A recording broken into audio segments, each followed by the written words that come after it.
उफ उफ उफ उफ उफ उफ उफ। टफ टफ टफ, ये ओम्स लॉ खत्म ही क्यों नहीं हो रहा। हाँ, लिमिटेशन ऑफ ओम्स लॉ। देखो, हेलो भाइयों और उनकी प्यारी सी बहनों, बहुत बहुत स्वागत है तुम्हारा तुम्हारे प्यारे से चैनल स्किलशाला के ऊपर। मैं तुम्हारा एचआर आज लेकर के आ चुका हूँ। एचआर माने हिमांशु राव, एचआर माने हिमांशु राव, आगे ना। अब मेरी बात ध्यान से सुनने की कोशिश करो। आज हम लोग करने लगे हैं, क्या करने लगे हैं, करंट इलेक्ट्रिसिटी का लेक्चर नंबर 7। लेक्चर नंबर 6 तक अभी तक हम लोग बड़ी सारी चीजें कर चुके हैं। स्टार्टिंग में इलेक्ट्रिक करंट करा, उसको न्यूमेरिकल करे, डायरेक्ट वेलोसिटी करी, उसको न्यूमेरिकल करे, ओम्स लॉ पढ़ा, रेजिस्टेंस पढ़ा, रेजिस्टिविटी पढ़ी, लास्ट लेक्चर में उसको न्यूमेरिकल्स करे। और अब हमारे पास आ चुका है लिमिटेशंस ऑफ ओम्स लॉ। और आज लिमिटेशंस ऑफ ओम्स लॉ के साथ मैं थोड़े बहुत ओम्स लॉ के न्यूमेरिकल्स भी करवाऊंगा। क्या कोई दिक्कत? अब मेरी बात ध्यान से समझने की कोशिश करना। मैंने तुम्हारे को ये बताया था, अगर मैं तुम्हारे को ओम्स लॉ की क्या कहते हैं स्टेटमेंट याद करवाऊं कि ओम्स लॉ हमारे को सर जॉर्ज साइमन ओम, सर जॉर्ज साइमन ओम हमारे को क्या कहते हैं, सर जॉर्ज साइमन ओम हमारे को कहते हैं जी। वाह वाह, क्या बात है। ये नहीं कहते, वो कहते हैं कि at a constant temperature, at a constant temperature and in a given circuit, and in a given circuit the current I flow through the conductor is directly proportional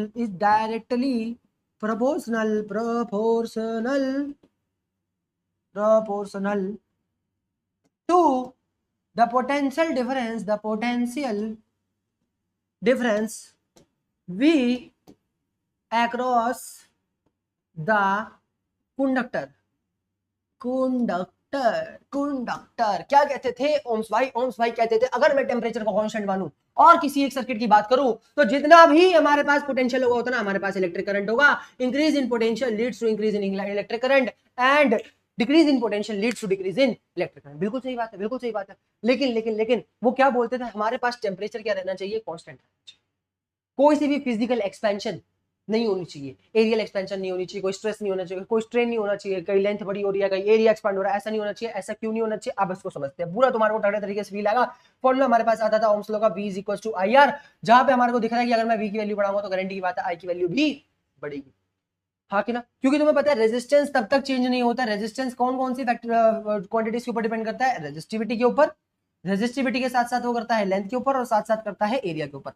मान लो व्हाट इफ अगर लेंथ और area expand करने लग गए, चलो area expand नहीं कर रहा, मान लो लेंथ एक्सपैंड करने लग गई। अब लेंथ एक्सपैंड करने से क्या होगा, रेजिस्टेंस की वैल्यू भी बढ़ने लग जाएगी। हाँ कि ना?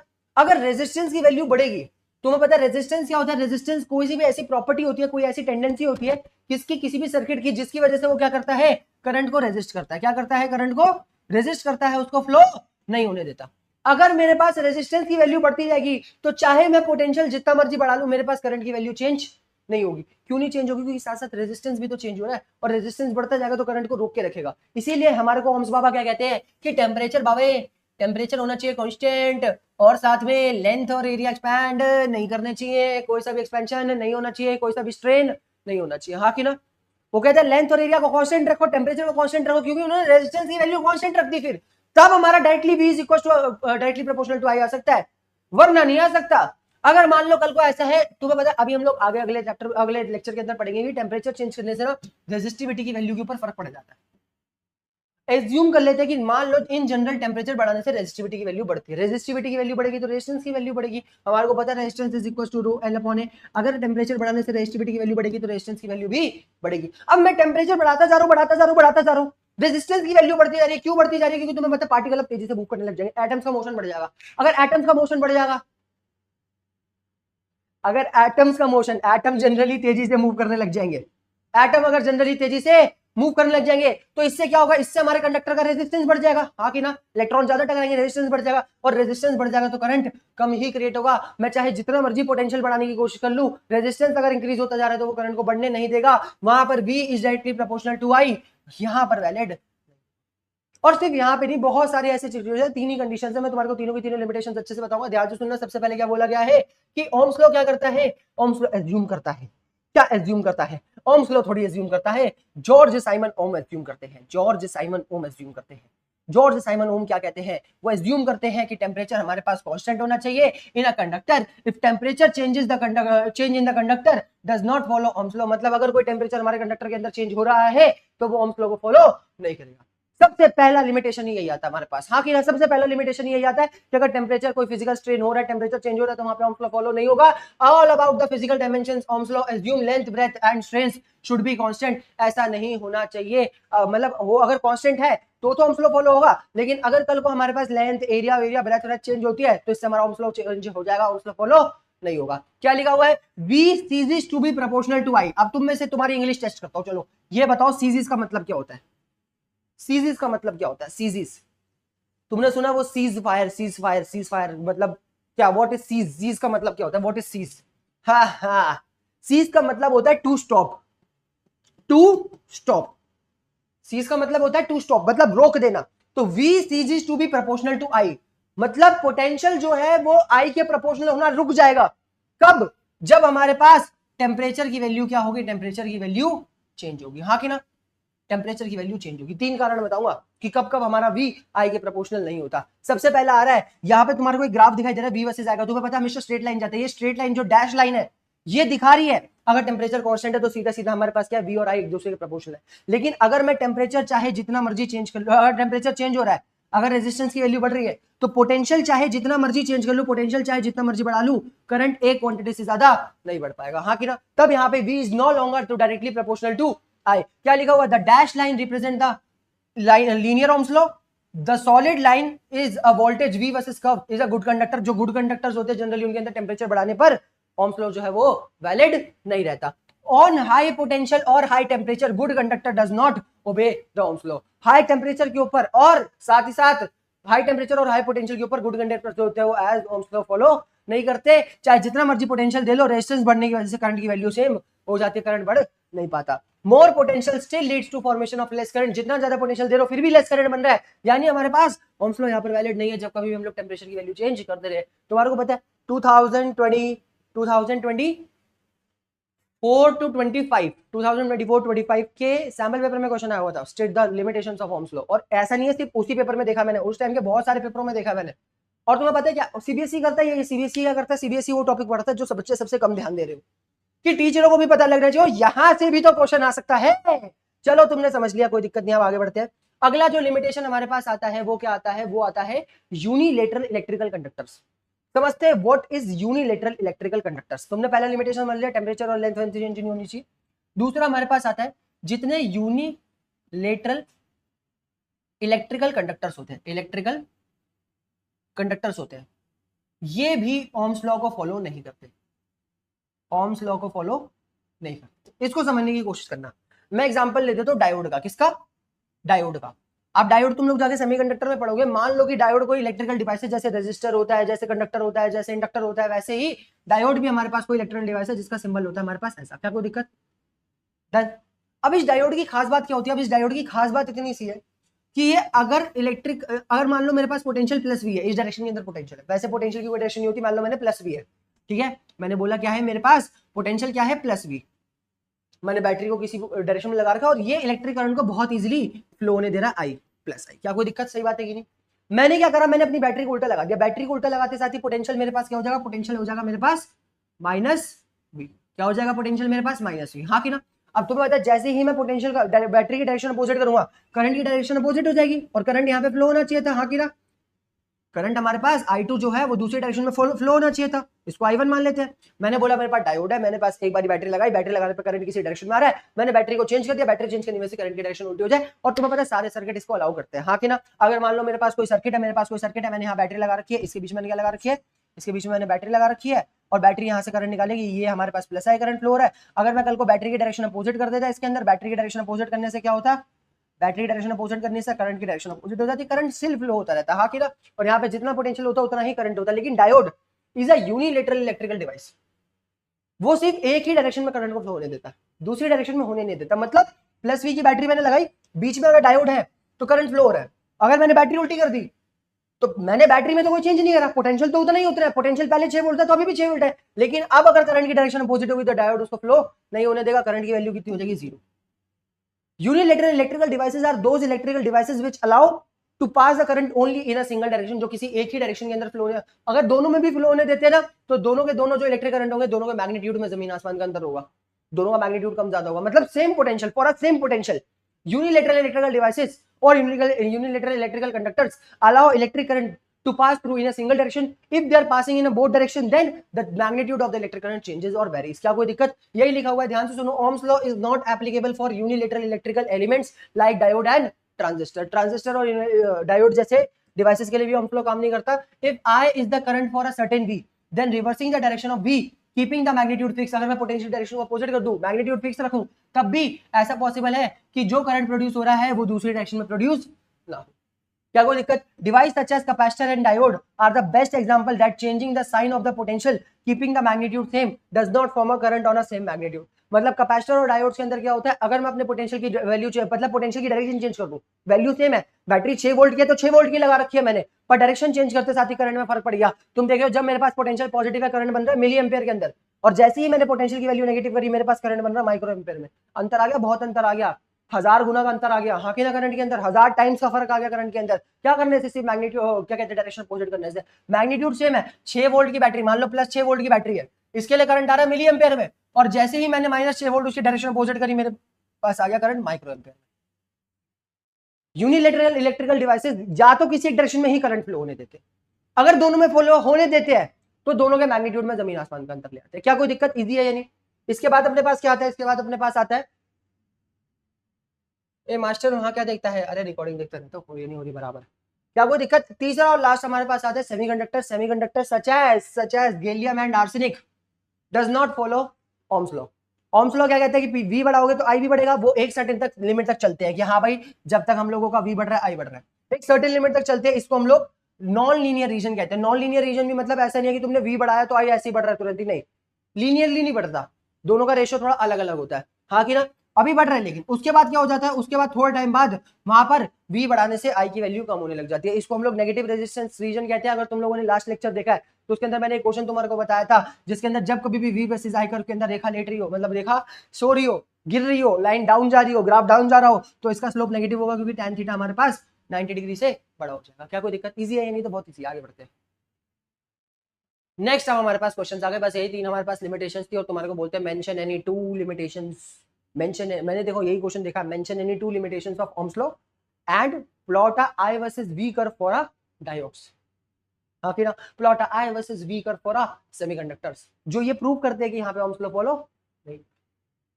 इजी है यानी, बस finish finish finish finish. Question करेंगे, चलो क्वेश्चन करते हैं। क्वेश्चन क्या कह रहा है हमारे को? मस्त क्वेश्चन करेंगे। क्वेश्चन कह रहा है कि in a discharge tube the number of hydrogen atom drifting across the cross section per second is this, while number of electron drifting is this in opposite direction per second. If the supply of voltage is this, what is the effective resistance in a per unit time? अब देखो इन्होंने बोला है हमारे को resistance की value निकालनी है, इन्होंने बोला है वोल्टेज हमारे को 220 वोल्ट दे रखी है, और साथ ही साथ इन्होंने बोला है जो हाइड्रोजन आयन है वो ड्रिफ्ट कर रहे हैं किसी क्रॉस सेक्शन में 1 सेकंड में, जो नंबर ऑफ पॉजिटिव चार्ज है, नंबर ऑफ पॉजिटिव चार्ज है वो मेरे पास कितना है, वो है 10 की पावर 18, और number of negative charge electron just इसकी डायरेक्शन में अपोजिट डायरेक्शन में ड्रिफ्ट कर रहे हैं, तो वो मेरे पास कितना है, वो है मेरे पास 2.5 इंटू 10 की पावर 18। अभी तुम्हें पता है एक सेकंड में कर रहे हैं, दोनों को करने में टाइम कितना लग रहा है, 1 सेकंड का। तो मैं देखा गया, देखो पर सेकंड के अंदर ड्रिफ्ट कर रही है, ये भी पर सेकंड में कर रहा है और ये भी पर सेकंड में कर रहा है। क्या कोई दिक्कत?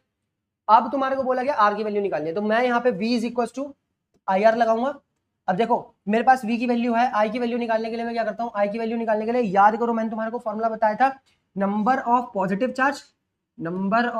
चार्ज प्लस में नंबर ऑफ नेगेटिव चार्ज, हाँ कि ना, इनटू में इलेक्ट्रॉन का चार्ज अपॉन में टाइम। टाइम की वैल्यू तो चलो 1 सेकंड हो गई, टाइम की वैल्यू तो हमारे पास 1 सेकंड हो गई। कैसे? तुम खुद सोचो, हमारे को टोटल चार्ज निकालना है, हाँ कि ना, चार्ज अपॉन में टाइम होता है हमारे पास करंट। चार्ज निकालने के लिए क्या करेंगे, चार्ज निकालने के लिए हमारे पास प्रोटॉन इतने, इलेक्ट्रॉन इतने, दोनों को प्लस कर देंगे और दोनों के ऊपर, एक के ऊपर चार्ज कितना होगा 1.6 का, तो टोटल के ऊपर कितना होगा मल्टीप्लाई कर देंगे। अब मेरे पास कितना आ रहा है, दोनों को अगर मैं प्लस कर दूंगा तो इसमें से 10 की पावर 18 कॉमन ले लूंगा, 2.5 इंटू 1, तो ये होगा 3.5 इंटू 10। मुझे पता है कोई मैथ्स का भिखारी आएगा कि भैया पूरा करके दिखाओ, 2.5 इंटू 10 की पावर 18 प्लस में 10 की पावर 18 इंटू में इलेक्ट्रॉन का चार्ज हमारे पास 1.6 इंटू 10 की पावर -19, हाँ कि ना। ये मेरे पास आई आई की वैल्यू, इधर से 10 की पावर 18 कॉमन ले लूंगा, मेरे पास 2.5 प्लस 1, ये देखो, अरे लोग हदो, 2.5 प्लस 1 इंटू में 10 की पावर 18 इंटू में 1.6 इंटू 10 की पावर -19, हाँ कि ना। -19 और -18 मिलकर के हमारे पास कितना हो गया, ये हमारे पास 10 की पावर -1 बचा। हमारे पास आ गया ये प्लस करके i इज इक्वल टू, इधर मिटा दे रहा हूँ इसको, मेरे पास आ गया i is equal to 3.5 into 1.6 into 10 की पावर -1। हाँ कि ना। मैं क्या करता हूं, मैं अब इसको v is equal to I R में डाल देता हूँ। आर की वैल्यू निकालने के लिए v की वैल्यू 220 दे रखी है, अपॉन में i की वैल्यू अभी हम लोगों ने निकाली 3.5 इंटू 1.6 इंटू 10 की पावर -1। 10 की पावर -1 जाके ऊपर +1 हो जाएगा, इसको मैं क्या लिख लूंगा, इसको 10 लिख लूंगा। क्या कोई दिक्कत, यहाँ से पॉइंट हटाऊंगा, यहाँ से पॉइंट हटाऊंगा, फिर दोबारा से 100 लग जाएगा। क्या कोई दिक्कत, ये मेरे पास आ गया r is equal to 220 upon में 35 इंटू में 16 इंटू में 1000। अब 35 इंटू में 16 कर लेते हैं, क्या ये 16 से कटेगा, इसको काटेंगे 110 पे और इसको काटेंगे हम लोग 8 पे, 110 को काटेंगे हम लोग 55 पे और इसको काटेंगे हम लोग 4 पे। हाँ कि ना। 35 और 55 को भी काट देंगे हम लोग। 35 आता है हमारे पास 5 की टेबल में कितने पे, 7 पे, 7 5 35 और 55 आता है हमारे पास 11 पे। अब हमारे पास क्या आ चुका है, अब हमारे पास आ चुका है resistance is equal to 11 upon में 7 इंटू 4 इंटू में 1000। हाँ कि ना। अब इसको सॉल्व कर लेते हैं। 7 4 कितना हो गया, 7 4 हमारे पास हो गया 28। इसको एक जीरो इधर लेके आते, 110 इंटू में 10 की पावर 2 अपॉन में 28। कोई सा ऐसा बालक जिसको दिक्कत आ रही हो तो देख लो ध्यान से, कहाँ से दिक्कत आ रही है। नॉर्मल सॉल्विंग कर रहा हूँ, मैथमेटिक्स। हाँ कि ना। बायो वालों ध्यान से देखो। अब 28 को डिवाइड करूंगा 110 से, तो मेरे पास क्या आ जाएगा, 28 को 110 से डिवाइड करूंगा, मेरे पास आ जाएगा 28।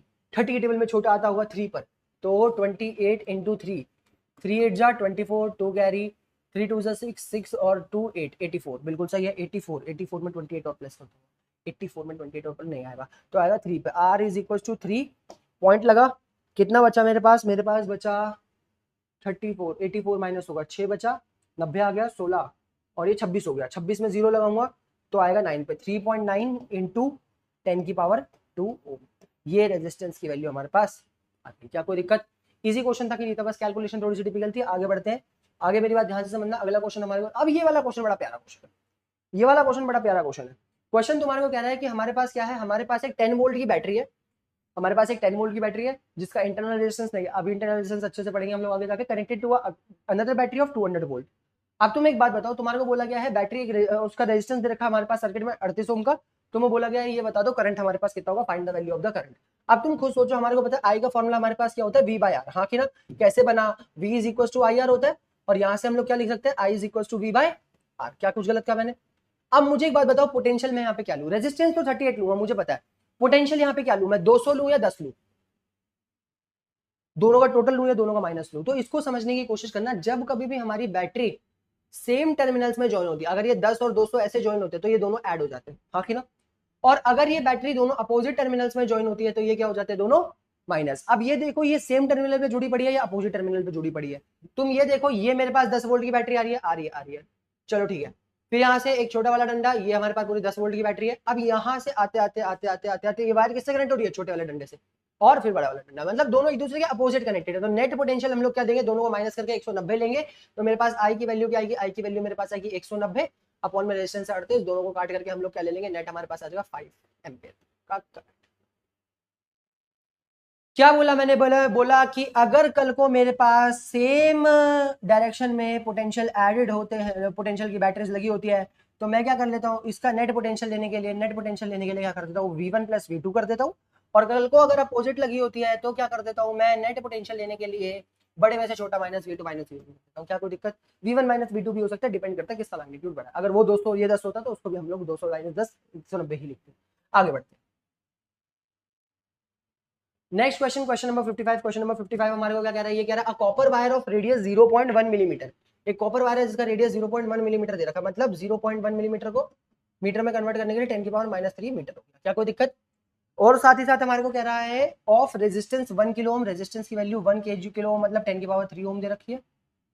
कोई दिक्कत, किलो का मतलब 10 की पावर 3 होता है। Is connected across a power supply of V is equal to 20 volt. How many electrons are transferred in per second between the supply and the wire at 1 second. How many electrons, मतलब तुम्हारे को क्या बोला गया है, एक second में कितने इलेक्ट्रॉन ट्रांसफर करते हैं, एन की वैल्यू तुमसे पूछी गई है। हाँ कि ना।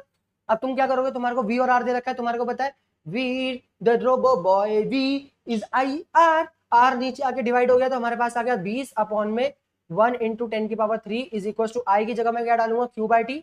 हाँ कि ना, सही बात है कि नहीं, आई का फॉर्मूला क्यू अपॉन टी होता है।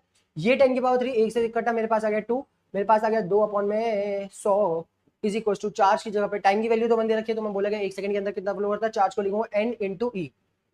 अब इलेक्ट्रॉन का चार्ज नीचे आ जाएगा, नंबर ऑफ इलेक्ट्रॉन्स निकालने के लिए क्या करूंगा, 2/100 इंटू में इलेक्ट्रॉन का चार्ज होता है 1.6 इंटू 10 की पावर -19। क्या कोई दिक्कत? अब मैं क्या करूंगा, इसको ऊपर ले जाके पॉजिटिव कर दूंगा, n is equal to 2 point हटाऊंगा, जीरो लगाऊंगा, इस जीरो से इस जीरो को उड़ाऊंगा, 2/10 इंटू में 16 इंटू में 10 की पावर 19। क्या कोई दिक्कत? हाँ। अगला करने के लिए हम लोग क्या करेंगे, इससे भी एक जीरो उड़ाऊंगा, 18 हो जाएगा। अब मैं क्या करता हूँ, यहाँ पे 20 लिया तो 20/16 इंटू में 10 की पावर 17, 16 से 20 को उड़ाऊंगा, 16 से 20 को उड़ाऊंगा, 1 पॉइंट बचा 4, 0 4 के डोबे आता है हमारे पास 32, 1 पॉइंट, एन की वैल्यू हमारे पास आ गई 1.2 इंटू 10 की power 17 electron. This number of electron is needed to produce मतलब this number of electrons flow when a potential is 20 volt connected across the resistance of 10 की पावर 3। क्या कोई दिक्कत? अगला बोला गया write down the current density. अब current density कैसे निकालेंगे, इसको समझने की कोशिश करना। हम लोग आई की वैल्यू सेपरेट निकाल लेते हैं यार, शिट यार गलती कर दी हम लोग आई की वैल्यू सेपरेट निकाल लेते हैं। आई की वैल्यू हमारे पास क्या आएगी, आई की वैल्यू हमारे पास यहीं पे आ गई, इसको हम लोग आई लिख सकते हैं। चलो दोबारा कर लेंगे, इतना तो हो गया ना, इसको हटा लो। नंबर ऑफ इलेक्ट्रॉन भी निकाल लिया हम लोगों ने। हम लोगों को पता है v is equal to I R होता है। v की वैल्यू कितनी दे रखी है, 20 दे रखी है। अब r की वैल्यू हमारे को 10 की पावर 3 दे रखी है। i की वैल्यू हमारे पास क्या आ गई, i की वैल्यू हमारे पास कट करके 1 0 10 की, ये आ गया 2 इंटू 10 की पावर -2 एम्पेयर, यही आ गया हमारे पास। हाँ कि ना? अब तुम्हें पता है करंट डेंसिटी निकालने के लिए हम लोग क्या करते हैं, जे निकालने के लिए हम लोग आई अपॉन में ए कर देते हैं। आई हमारे पास क्या है, 2 इंटू 10 की पावर -2, और एरिया हमारे पास क्या आ चुका है, एरिया हमारे पास आएगा, रेडियस दे रखा है 0.1 मिलीमीटर, तो हमारे पास पाए 3.14, और 0.1 मिलीमीटर का अगर मैं स्क्वायर करूंगा तो मेरे पास आएगा 10 की पावर -4 10 की पावर -4 10 की पावर -8 हो गया। 10 की पावर -8 कैसे हुआ, पॉइंट हटाओगे, एक 10 लगेगा, 10 ऊपर जाके 10 की पावर -4 मीटर हो जाएगा, इसका स्क्वायर कर दोगे तो 10 की पावर -8 मीटर आ जाएगा। इसको उड़ाऊंगा 10 की पावर -6 मीटर बचेगा, ऊपर जाके पॉजिटिव हो जाएगा। मेरे पास जे की वैल्यू क्या आएगी, मेरे पास जे की वैल्यू आएगी 2 इंटू 10 की पावर 6 अपॉन में 3.14, पॉइंट हटाऊंगा 200 बचेगा, 200 को छोड़ करके जे इज इक्वल टू यहाँ से एक जीरो और निकाल लो, मेरे पास 2000 हो जाएगा, इंटू में 10 की पावर 5 अपॉन में 314, 314 उड़ाऊंगा, 314 में छोटा आता है मेरे पास 1800 पे, यानी 6 पे 6 पॉइंट करके देख लेते हैं। 314 इंटू 6, यहाँ नहीं करेंगे, यहाँ कर लेंगे 314 इंटू 6, 6 4 जा 24, 2 कैरी, 6 1 जा 6 8 और 6 3 जा 18, 1884 बिल्कुल सही है। बचा मेरे पास क्या, 1884, ये बचा 16, 116, 116 में जीरो लगेगा, 11 आएगा, 3 पे आता है हमारे पास, तो ये आएगा 6.3 इंटू 10 की पावर 5 जे। इसको हम लोग क्या लिखेंगे, एम्पेयर पर मीटर स्क्वायर, हमारे पास करंट डेंसिटी। अभी करंट डेंसिटी का फॉर्मूला कोई सा भी बालक जिसको याद ना हो, होता है हमारे पास करंट कैरिंग होना पर यूनिट एरिया। छी छी छी छी छी छी छी छी छी छी छी छी, इतना आसान क्वेश्चन, इतना आसान क्वेश्चन, आगे बढ़ेंगे। तुम लोग, मुझे पता है मेरे को कैमरा के पीछे से बैठ करके गाली दे रहे हो गए है ना, ये इसकी डैश की डैश, इसकी डैश, समझ गया भाई मैं। अगेन भयंकर क्वेश्चन, मतलब मस्त क्वेश्चन, ध्यान से सुनो, ज्यादा कितने हैं देख लो, 60 क्वेश्चन है, 60 क्वेश्चन है, 60 क्वेश्चन करो और फिर जाओ, ठीक है। ये वाला क्वेश्चन करने की कोशिश होता है, और अच्छा क्वेश्चन है वाला, बड़ा प्यारा क्वेश्चन है। क्वेश्चन हमारे को क्या कह रहा है, क्वेश्चन कह रहा है कि current flow through a constructed conductor as shown in the figure, the radius of the current density, radius and the current density of the left of the constitution are 2 millimetre. मतलब यहाँ का जो radius हमारे को दे रखा है, R1 की value कितनी दे रखी है, 2 मिलीमीटर, मीटर में कन्वर्ट करेंगे तो 2 इंटू 10 की पावर -3 मीटर। क्या कोई दिक्कत? एंड उसमें से करंट डेंसिटी की जे की वैल्यू जो हमारे को दे रखी है वो कितनी दे रखी है, वो दे रखी है 4.2 इंटू 10 की पावर 5। इन्होंने बोला है सबसे पहले बता दो कि करंट कितना फ्लो होगा। अच्छी ये कोई क्वेश्चन है, हमारे को पता है, यहाँ पे सॉल्व करते हैं। Current density is equal to I on a per unit area होता है हमारे पास। करंट डेंसिटी दे रखी है 4.2 इंटू 10 की पावर 5, और एरिया ऊपर आगे मल्टीप्लाई हो जाएगा, एरिया की जगह पे डालेंगे 3.14 इंटू में हमारे पास क्या आएगा, इंटू में हमारे पास आएगा पाई आर स्क्वायर। आर की वैल्यू हमारे पास 2 का स्क्वायर 4 इंटू 10 की पावर -6 स्क्वायर कर दिया, इज इक्वल टू आई। आई हमारे पास कितना आ जाएगा, इसको सॉल्व करेंगे, 10 की पावर -6 10 की पावर 5 मिलकर के 10 की पावर -1 बचा 4, और मेरे पास क्या बचा 4.2 इंटू 3.14 इंटू में 4। हाँ कि ना, इसको सॉल्व कर लेते हैं। आई की वैल्यू हमारे पास क्या आ जाएगी, आई की वैल्यू हमारे पास आ जाएगी, कतई तगड़ी बात, पॉइंट से पॉइंट हटाएंगे, 42 इंटू 314 इंटू में 4 इंटू में 10 की पावर -1, नीचे हमारे पास आ जाएगा 2 जीरो, इसको 1 जीरो, इसको 3। क्या कोई दिक्कत? इसका 10 की पावर -1 हटा करके इसको 0 में एक और बढ़ा लेते हैं। अब इसको मल्टीप्लाई कर लेते हैं। तुम कहोगे छी छी छी छी छी, इतना घोर मल्टीप्लाई मैं भी कर रहा हूँ ना, तो तुम लोग भी करो। 314 को 4 से मल्टीप्लाई करेंगे, हमारे पास आएगा 4 4 16, 1 कैरी, 4 1 4 प्लस 1 5, 4 3 12। इसको मल्टीप्लाई करूंगा 42 से, 6 2 12, 2 5 10 11 1 carry 2 2 4 5 2 1 2 6 4 24 2 carry 5 4 20 2 carry 4 2 8 8 2 10 1 carry। अरे यार मैं फिर भूल गया, शिट। क्या हो गया? 6 4 24 2 कैरी 5 4 20 20 प्लस 2 22 2 कैरी 4 2 8 2 10 1 कैरी 4 1 4 और 5। हमारे पास आएगा 2 4 प्लस 1 5 5 प्लस 2 7 6 प्लस 2 8 और 6 नहीं है, 0 है। 0 प्लस 2 2 और 5 5 2 7 5 2 हमारे पास आ रहा है 5 2 7 5 2 अपॉन में 1 2 3 4 4 0। अगर हम लोग पॉइंट लगा देंगे हमारे पास आ जाएगा 5.2 एम्पियर का करंट फ्लो। क्या कोई दिक्कत? 5.2 एम्पियर का करंट फ्लो हो रहा है, बहुत ईजी है। अब तुम देखो पूरे सर्किट के अंदर हमारे पास करंट की वैल्यू चेंज नहीं होगी, हमारे पास करंट की वैल्यू चेंज नहीं होगी। पूरे सर्किट के अंदर जो करंट फ्लो हो रहा होगा वो कितना हो रहा होगा? वो फ्लो हो रहा होगा 5.2 एम्पियर का। बच्चे पता है क्या, बच्चे इस कैलकुलेशन में आलस खाते थे। बच्चों को कैलकुलेशन करनी पड़ेगी यार। एक बात बताओ, बिना न्यूमेरिकल तुम लोग कैलकुलेशन कैसे कर सकते?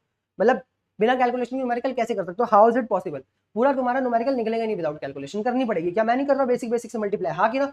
बैठा करके करने पड़ते हैं। ये नहीं हाँ छोड़ दो और जाएगा आंसर। नहीं यार, क्यों नहीं करना? करना है बीच में रुक करके, हाँ कि ना? अब करंट पूरे सर्किट के अंदर हमारे पास जो पूरी फिगर उसके अंदर 5.2 एम्पियर का फ्लो हो रहा होगा। इन्होंने बोला the current density is doubled as emerges from the right side. अगर मेरे हम लोग राइट साइड के ऊपर जाते हैं तो करंट डेंसिटी हमारे पास डबल हो जाती है, क्योंकि तुम देख रहे हो एरिया की वैल्यू कम हो रही है। अगर करंट डेंसिटी मेरे पास डबल हो जाएगी, अगर करंट डेंसिटी मेरे पास क्या हो जाएगी? अगर करंट डेंसिटी मेरे पास डबल हो जाएगी, दूसरे एरिया की अगर मैं बात करूं तो दूसरे एरिया में हम लोगों को बोला गया है कि करंट डेंसिटी डबल होगी। तो ये बता दो रेडियस की वैल्यू क्या होगी। अब इसके दो तरीके। तुम क्या करो कि तुम यहाँ पे करंट डेंसिटी डबल करो, पहले आई की वैल्यू तुमने निकाल ली, फिर यहाँ पे एरिया में पाई आर स्क्वायर लगाओ और पाई आर स्क्वायर लगा के यहाँ से रेडियस की वैल्यू निकालो। करंट हम लोगों ने निकाल लिया 5.2 एम्पियर, 5.2 एम्पियर ही रहेगा। करंट डेंसिटी ऑलरेडी हमारे को दे रखी थी, उसकी डबल हो जाएगी। पाई की वैल्यू यहाँ पुट करो, रेडियस की वैल्यू निकाल लो। पहला तरीका तो ये है, बट मैं इसका तरीका सपोर्ट नहीं करता। तुम खुद सोचो, क्या हम लोगों को पता है J is equal to I upon में एरिया होता है? क्या मैं एरिया को पाई आर स्क्वायर लिख सकता हूँ, हाँ कि ना? अब तुम्हारे को क्या बोला गया है यहाँ पे? तुम्हारे को दिखाई दे रहा है current density is inversely proportional to R square, हाँ कि ना? अगर मैं यहाँ से फॉर्मुला बनाना चाहूँ तो क्या बनाऊंगा? J1 R1 का square is equal to J2 R2 का स्क्वायर। सही बात है कि नहीं? हमेशा कांस्टेंट के इक्वल होगा। अब देखो इनिशियल करंट डेंसिटी हमारे को कितनी दे रखी है? अब देखो हमारे को बोला गया अगली करंट डेंसिटी जो है, आगे जाके करंट डेंसिटी है वो इनिशियल की डबल हो जाती है। तो J1 initial current density into हमारा पहला रेडियस कितना था? हमारा पहला रेडियस 2 मिलीमीटर, यानी 2 का स्क्वायर 4 इंटू मिली का 10 की power -6 metre is equal to J2 की वैल्यू 2J1 के इक्वल हो चुके हैं, इंटू में R2 का स्क्वायर, इंटू में R2 का स्क्वायर। क्या कुछ गलत का मैंने? और रेडियस 2 ही तो निकालना है। 2 से 2 हम लोगों ने J1 से J1 मार दिया, 2 से इसको मारा 2 आ गया मेरे पास। मेरे पास R2 का स्क्वायर मेरे पास कितना आ गया? R2 का स्क्वायर, इसको मिलीमीटर में रहने देते यार, शिट। R2 का स्क्वायर मेरे पास क्या आ गया? R2 का स्क्वायर मेरे पास आ गया √2 इंटू 10 की पावर -6 मीटर। क्या कोई दिक्कत? इसको फर्दर सॉल्व करना चाहूं तो मैं क्या लिखूंगा? इसको मैं लिखूंगा 10 की पावर -6 मीटर, 10 की पावर -3 बाहर निकाल लूंगा, मेरे पास आ जाएगा √2 इंटू 10 की पावर -3 मीटर, √2 मिलीमीटर। और तुम देख रहे हो हमारे पास रेडियस की वैल्यू डिक्रीज हो जाती है, हाँ कि ना? यहाँ पे रेडियस की वैल्यू हमारे पास क्या हो गई? कम हो गई। कितना ईजी है। आगे बढ़े। 57th question. Oh my God, आंसू निकाल दिए हमारे, खत्म कर दो। Calculate the resistivity of the material. Resistivity की वैल्यू कैलकुलेट करनी है हम लोगों को, जिसकी वायर की लेंथ हमारे को क्या दे रखी है? 10 मीटर दे रखी है, और डायामीटर, डायामीटर मतलब रेडियस दे रखा है। रेडियस को निकालने के लिए डायामीटर बाय 2 कर देते हैं, तो 0.2 इंटू 10 की पावर -3 मीटर। सीधा देखा, सीधा लिखता हूँ, सीधा सीधा डायमीटर सीधा लिखते हैं, डायमीटर से सीधा radius. And having a resistance of 2, resistance of 2। छी यार, ये तो पूरा फॉर्मुला बेस्ड क्वेश्चन है। हमारे को पता है rho is equal to R into A upon में एल। हम लोग आर की जगह डालेंगे 2 इंटू एरिया डालेंगे पाई आर स्क्वायर 3.14, आर की वैल्यू आर का स्क्वायर करेंगे तो 2 इंटू 10 की पावर -4 कर देते हैं इसको। यहाँ से पॉइंट हटा के इसको 10 लगाएंगे, 10 ऊपर जाके 10 की पावर -4, 2 का स्क्वायर 4 हो गया, 10 की पावर -4 का स्क्वायर 10 की पावर -8 हो गया, अपॉन में लेंथ हमारे को दे रखे 10। पॉइंट हटाएंगे, 3 जीरो लगा देंगे, कोई दिक्कत? तो 2 जीरो लगा देंगे। अब 4 2 8 हो गया, 314 को 8 से मल्टीप्लाई कर लेते हैं। 8 4 32, 2 कैरी 3 कैरी, 8 1 8, 8 में 3 प्लस करा, 8 में 3 प्लस करा, क्या आ गया भाई? 8 में 3 प्लस करा हमने, 11 आ गया। 1 8 3 24, 25, 2 5 1 2, क्या आ गया? 2 5 1 2 अपॉन में 1000 इंटू 10 की पावर -8। पॉइंट लगा दूंगा, मेरे पास आ जाएगा 2.512 इंटू 10 की पावर -8 ओम मीटर। यही हमारे पास रेजिस्टिविटी आ रही है। लो, कितना सिंपल सा क्वेश्चन, कितना सिंपल सा क्वेश्चन। आगे बढ़ेंगे। नेक्स्ट क्वेश्चन हमारे को क्या कह रहा है, देख लेते हैं। 3 क्वेश्चन बचा है, ढंग से कर लो। A hollow cylindrical conductor has a length of 3 point inner. ये वाला क्वेश्चन समझने की कोशिश करना, ये वाला क्वेश्चन ढंग से समझने की कोशिश करना। मान लो कि मेरे पास क्या है, मेरे पास एक वायर है, मेरे पास एक वायर है, और इस वायर के अंदर मान लेता हूं इसका रेडियस मुझे दे रखा है बी, हाँ कि ना। और इसके अंदर से ना मैंने थोड़ी सी वायर की कैविटी निकाल ली। कैविटी निकालने का मतलब क्या है, जितना मैंने अंदर वाला सिलेंडर बनाया यहाँ पर वायर नहीं है। वायर कहाँ है, वायर है सिर्फ इतने बाहर वाले एरिया में। कितने एरिया में, बाहर वाले एरिया में। अब अगर यहां से इलेक्ट्रिक करंट जाएगा तो बीच में से तो पास हो नहीं पाएगा। कहां से पास होगा, वो पास होगा साइडों में से। सही बात है कि नहीं, ये आगे वाले हिस्से में से, बीच में से पास नहीं हो पाएगा। मान लो अंदर वाला जो सर्कल है उसका रेडियस मैं ले लेता हूं ए। अब अगर मैं यहाँ पे रेजिस्टेंस का फॉर्मूला लगाना चाहूँ तो वो मैं क्या लगाऊंगा, resistance is equal to rho L upon में ए। अब एरिया किसका लू, बाहर वाले का अंदर वाले का। मैं लूंगा नेट एरिया। नेट एरिया लेने के लिए क्या करूंगा, बाहर वाले का एरिया निकालूंगा पाई बी स्क्वायर, उसमें से अंदर वाले का एरिया माइनस कर दूंगा पाई ए स्क्वायर। पाई ले लूंगा constant, resistance is equal to rho L upon में पाई बाहर ले लिया मैंने, अंदर आ गया B square minus A square, जहां पे B is the radius of the bigger wire and A is the radius of the cavity. क्या कोई दिक्कत, यही हम लोगों को करना है। और ऐसे ही हमारे पास क्वेश्चन है, क्वेश्चन हमारे को क्या कह रहा है, आप ध्यान से पढ़ना, मुझे उम्मीद है तुम लोगों को समझ में आ गया। हमेशा नेट एरिया लिया जाता है। तो क्वेश्चन कह रहा है अ हॉलो सिलेंड्रिकल कंडक्टर जिसकी लेंथ मुझे क्या दे रखी है, 314 मीटर दे रखी है, while its inner outer diameter are 4 mm and 8 mm respectively। दोनों का डायमीटर दे रखा है 4 मीटर एंड 8 मिलीमीटर, हाँ कि ना। R1 की वैल्यू अगर मैं, अब देखो छोटा वाला कौन सा है, 4 मिलीमीटर, ए की वैल्यू लूंगा 4 मिलीमीटर इंटू 4 इंटू 10 की पावर माइनस 3 मीटर, बी की वैल्यू लूंगा 8 इंटू 10 की पावर माइनस 3 मीटर, हाँ कि ना। रेजिस्टेंस ऑफ द कंडक्टर हमारे को बोला गया है एन ओम के इक्वल है, एन इंटू रेजिस्टेंस दे रखा है एन इंटू 10 की पावर माइनस 3। अगर रेजिस्टिविटी हमारे को दे रखी है 2.4 इंटू 10 की पावर माइनस 8, तो एन की वैल्यू क्या होगी, रेजिस्टेंस ही निकालना है, मतलब मोटी मोटी बात। रेजिस्टेंस का फॉर्मूला हमारे पास होता है रो एल अपॉन में ए। अब एरिया निकालने के लिए हम लोग क्या करेंगे, पाई B square minus A square. सही बात है कि नहीं, जहां पे बड़े वाले का रेडियस छोटे वाले का रेडियस। अब मेरी बात ध्यान से सुनो, रो की वैल्यू कितनी दे रही है, 2.14 इंटू 10 की 2.4 इंटू 10 की पावर माइनस 8 इंटू में 3.14, पाई की जगह हम लोग डालेंगे 3.14 इंटू में ब्रैकेट में इसका स्क्वायर कर दूंगा, तो ये मेरे पास हो जाएगा 8 का स्क्वायर 36, 8 का स्क्वायर 64, 8 8 जा 64, 64 इंटू में 10 की पावर माइनस 6 माइनस में 4 का स्क्वायर 16 इंटू में 10 की पावर माइनस 6। अब यहाँ से 314 से 314 उड़ाऊंगा, 10 की पावर माइनस 6 ले लूंगा बाहर कॉमन, 10 की पावर माइनस 6 बाहर ले लूंगा कॉमन, 2.14 इंटू में 10 की पावर माइनस 8 अपॉन में 10 की पावर माइनस 6। और तुम्हें पता है 64 में से 16 उड़ाऊंगा, 64 में से 16 जाएगा तो कितना बढ़ेगा, 64 54 54 54 54 54 48 48 48, क्या बचेगा 48। अब क्या करूंगा, 48 10 की पावर माइनस 6 में से 10 की पावर माइनस 2 हो जाएगा मेरे पास। रेजिस्टेंस की वैल्यू मेरे पास क्या आएगी, रेजिस्टेंस की वैल्यू मेरे पास आएगी, रेजिस्टेंस की वैल्यू मेरे पास आएगी 2.4 अपॉन में 48 इंटू 10 की पावर माइनस 2। हमारे को 10 की पावर माइनस 3 में निकालना है, तो एक पॉइंट हटा के यहाँ पे जीरो लगा दे दो, 24 से उड़ाऊंगा 2 आएगा मेरे पास, आएगा 1/2, ये 10 ऊपर चला जाएगा, 10 की पावर माइनस 3 हो जाएगा 1/2, 1/2 इंटू 10 की पावर माइनस 3, ये आ जाएगा 0.5 इंटू 10 की पावर माइनस 3। एन की वैल्यू हमारे पास क्या हो जाएगी, 0. ओम मेरा फूफा लगाएगा, ओम मेरा फूफा लगाएगा, मेरा फूफा खेती कर रहा है गाँव में। हाँ, क्या थकान हो रही है, नहीं थकान नहीं हो रही, कोई थकान नहीं हो रही, आगे बढ़ेंगे और बढ़ेंगे। अगला क्वेश्चन 59 क्वेश्चन, ये boy, find the resistivity of the conductor in which current density जे की वैल्यू हमारे को दे रखी है 2.5 एम्पेयर पर मीटर स्क्वायर, और तुम्हारे को बोला गया है हमारे को क्या फाइंड करनी है, हमारे को रेजिस्टिविटी रो की वैल्यू फाइंड करनी है, जब इलेक्ट्रिक फील्ड की वैल्यू हमारे को दे रखी है 15 वोल्ट मीटर। अब देखना, अब आ गया हमारे पास करंट उसका Ohm's law, vector form of Ohm's law का क्वेश्चन। वो हमारे को कहता था J is equal to sigma into में इलेक्ट्रिक फील्ड, हाँ कि ना। सिग्मा को हम लोग 1/ρ लिख सकते हैं, हम लोग लिखेंगे J is equal to sigma को, कंडक्टिविटी को 1 रेजिस्टिविटी निकालनी है, बिल्कुल सही है, इंटू में इलेक्ट्रिक फील्ड। रेजिस्टिविटी ऊपर जाएगी, J नीचे आ जाएगा, resistivity is equal to electric field की वैल्यू कितनी दे रखी है हमारे को 15, और J की वैल्यू दे रखी है 2.5, पॉइंट हटाऊंगा, जीरो लगाऊंगा, 25 से 150 उड़ाऊंगा, कितना आएगा 4 दूनी 6, 6 पे आता है, तो रो की वैल्यू मेरे पास आ गई 6 ओम मीटर। छी छी छी छी छी छी छी छी छी छी छी छी छी छी, कतई गलीच क्वेश्चन। 60वां क्वेश्चन, 60वां क्वेश्चन कह रहा है एक 1 मीटर लॉन्ग कॉपर वायर है, एक हमारे पास वायर है जिसकी लेंथ हमारे को कितनी दे रखी है, लेंथ हमारे को दे रखी है 1 metre, carries a current of 1 ampere. ठीक है भाई, करंट की वैल्यू हमारे को दे रखी है 1 एम्पेयर, जिसके ऊपर 1 एम्पेयर का करंट है। If the cross section of the wire, area भी हमारे को दे रखा है 2 मिलीमीटर स्क्वायर को मीटर स्क्वायर में कन्वर्ट 10 की पावर माइनस 6 से मल्टीप्लाई, क्या कोई दिक्कत। अगला हमारे को कह रहा है रेजिस्टिविटी भी हमारे को दे रखी है, रेजिस्टिविटी क्या दे रखी है 1.7 इंटू 10 की power minus 8 ohm metre. The force experience by moving the electron in the wire is, अब हमारे को फोर्स की वैल्यू निकालनी है।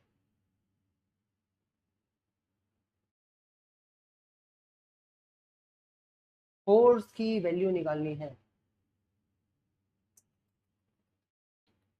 कैसे निकालेंगे? हमारे को पता है, अगर हमारे को फोर्स निकालना होता है किसी भी मूविंग इलेक्ट्रॉन के ऊपर, तो फोर्स का फॉर्मूला हमारे पास होता है, इलेक्ट्रॉन मूव हो रहा है तो होगा माइनस ई इंटू ई। इसके लिए अपने को इलेक्ट्रिक फील्ड चाहिए, और इलेक्ट्रिक फील्ड अपनी गैल है नहीं।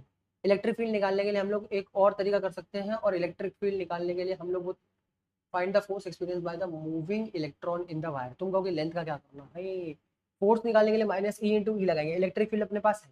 इलेक्ट्रिक फील्ड निकालने के लिए हमारे पास आई और ए है, करंट और एरिया है, इससे करंट डेंसिटी आ जाएगी, हाँ कि ना, इज इक्वल टू रेजिस्टिविटी है जिससे हमारे पास कंडक्टिविटी आ जाएगी, और इससे हम लोग क्या कर सकते हैं, इससे हम लोग इलेक्ट्रिक फील्ड की वैल्यू निकाल सकते हैं। इलेक्ट्रिक फील्ड की वैल्यू हमारे पास किसके इक्वल हो जाएगी, हो जाएगी करंट डेंसिटी। करंट डेंसिटी निकालने के लिए हम लोग क्या करते हैं, ध्यान से देखो, पहले पूरे फॉर्मुला को खोल लेते हैं। ये हो जाएगा आई अपॉन में A is equal to rho, sigma को लिखेंगे 1 अपॉन में रो इनटू में इलेक्ट्रिक फील्ड। अब इलेक्ट्रिक फील्ड की वैल्यू निकालने के लिए हम लोग क्या करेंगे, इलेक्ट्रिक फील्ड की वैल्यू निकालने के लिए रो ऊपर जाकर मल्टीप्लाई हो जाएगा, आई अपॉन में ए इनटू में रो। आई की वैल्यू दे रखी है 1, एरिया की वैल्यू अपने को दे रखी है कितनी 2 इंटू 10 की पावर -6, और रो की वैल्यू अपने को दे रखी है 1.7 इंटू 10 की पावर -8। ये इलेक्ट्रिक फील्ड की वैल्यू, क्या कोई दिक्कत?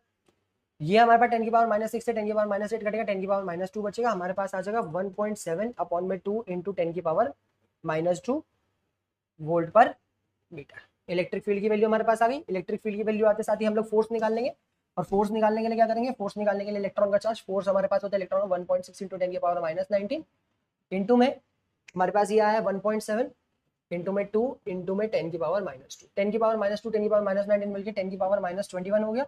2 से इसको काटा 0.8 आया, पॉइंट हटाया, नीचे 100 लगाया, 8 इंटू 17 करेंगे, 17 8 जा कितना होगा, 8 7 जा 56, 5 कैरी हमारे पास, 8 1 जा 8, 8 में प्लस 5 करेंगे 13 आ जाएगा, 136 अपॉन में 100, तो 1.36 इंटू 10 की पावर 21 न्यूटन का फोर्स आ गया। लेंथ का क्या काम है, कोई काम ही नहीं पड़ा, निकाल लिया हम लोगों ने बिना लेंथ के। क्या कोई दिक्कत? अच्छा क्वेश्चन था, हाँ कि ना? डन करते हैं, आज की क्लास के लिए इतना ही बहुत था। अब हम लोग नेक्स्ट क्लास के अंदर क्या करेंगे, अब हम लोग नेक्स्ट क्लास के अंदर temperature dependency of resistance and resistivity करेंगे, कि हमारा रेजिस्टेंस और रेजिस्टिविटी जो होती है वो टेम्परेचर के ऊपर कैसे डिपेंड करती है, टेम्परेचर के चेंज होने से कैसे चेंज होती है। उसके बहुत सारे क्वेश्चन हम लोग एक ही वीडियो के अंदर खत्म करेंगे। क्या कोई दिक्कत? एक ही वीडियो के अंदर बेशुमार क्वेश्चन खत्म करेंगे, उसके अंदर तुम्हारा टॉपिक एकदम पक्का हो जाएगा। पेपर पॉइंट ऑफ व्यू से बहुत ज्यादा जरूरी है वो टॉपिक, बहुत ज्यादा जरूरी। और फिर इसके बाद तुम्हारा आधा चैप्टर तुम खत्म मानो, जहाँ पे हम लोग इसके बाद रेजिस्टेंस सीरीज में, पहले देखो चैप्टर कितना डीप है, कितना डीप है, तुम करते जाओ करते जाओ करते जाओ करते जाओ, खत्म ही नहीं होता, हाँ कि ना? लेकिन फिर भी तुम लोग आज के लेक्चर के अगर नोट्स चाहिए तो तुम लोग हमारी वेबसाइट skillshala.in के ऊपर जा सकते हो। skillshala.in के ऊपर जाकर के इस लेक्चर के पीडीएफ नोट्स भी ले सकते हो, हैंड रिटन नोट्स भी मैंने डाल रखे हैं, और खत्म होते साथ ही चैप्टर फॉर्मूला शीट्स भी उसके ऊपर अपलोड हो जाएगी। क्या कोई दिक्कत? साथ ही साथ तुम इन चैप्टर्स के अलावा बाकी तुम्हारी केमिस्ट्री के लिए, फिजिक्स के लिए, कॉमर्स के बच्चे भी उसके ऊपर पढ़ते हैं, अपने दोस्तों को भी तुम लोग रिकमेंड कर सकते हो, अपने छोटे भाई बहनों को 9th और 10th के लिए भी रिकमेंड कर सकते हो। सारी स्टडीज फ्री में चलती है। बाकी एट द एंड जरूरी क्या है, एट द एंड जरूरी है पढ़ना, और पढ़ते रहो, मस्त तरीके से पढ़ते रहो, ठीक है? Bye bye.